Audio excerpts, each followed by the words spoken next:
പക്ഷെ നമ്മൾ ഇതിനൊന്നും യോജിക്കുന്ന ആൾക്കാരല്ല.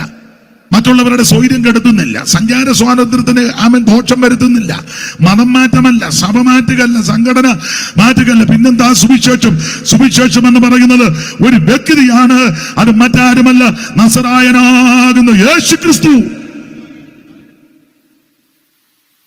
ഒന്നുകൂടെ തെളിച്ചു പറഞ്ഞാൽ എന്താ സുവിശേഷം? വായിച്ച് കൊരിന്ത്യർക്ക് എഴുതിയ 1-ാം ലേഖനം 15-ാം അധ്യായത്തിന്റെ 3-ാമത്തെ വാക്യം. കൊരിന്ത്യർക്ക് എഴുതിയ 1-ാം ലേഖനം 15-ാം അധ്യായത്തിന്റെ 3-ാം വാക്യം ഒരല്പം കൂടെ വിശദീകരണം.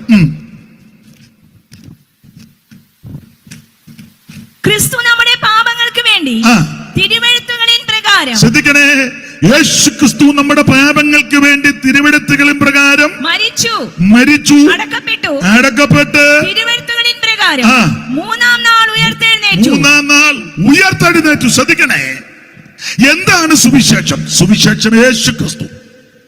അതിനൊരു അല്പം കൂടെ വിശദീകരണം പൗലോസ് പറയുക. യേശു ക്രിസ്തു തിരുവെടുത്ത് പറഞ്ഞതുപോലെ മരിച്ച് അടക്കപ്പെട്ട് തിരുവെടുത്ത് പറഞ്ഞതുപോലെ 3-ാം ദിവസം ഉയർത്തു. ഞാന് അല്പം കൂടെ കേറ്റി പറയുകയാണ്.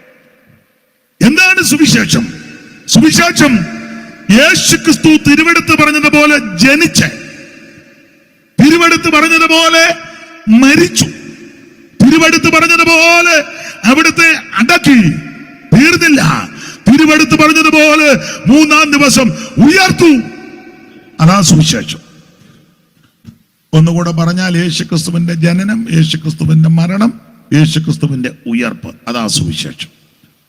സുവിശേഷം എന്ന വാക്കിന്റെ അർത്ഥം തന്നെ നമുക്കറിയാം. നല്ല വർത്തമാനം എന്ന, സദ്വർത്തമാനം, നല്ല വാർത്ത. ഇതാണ് നല്ല വാർത്ത. മറ്റു വാർത്തകളൊന്നും നല്ല വാർത്തയല്ല. നമ്മൾ ഈ കേൾക്കുന്നതെല്ലാം നല്ല വാർത്തയാണോ? അല്ല, ഒന്നും നല്ല വാർത്തകളല്ല.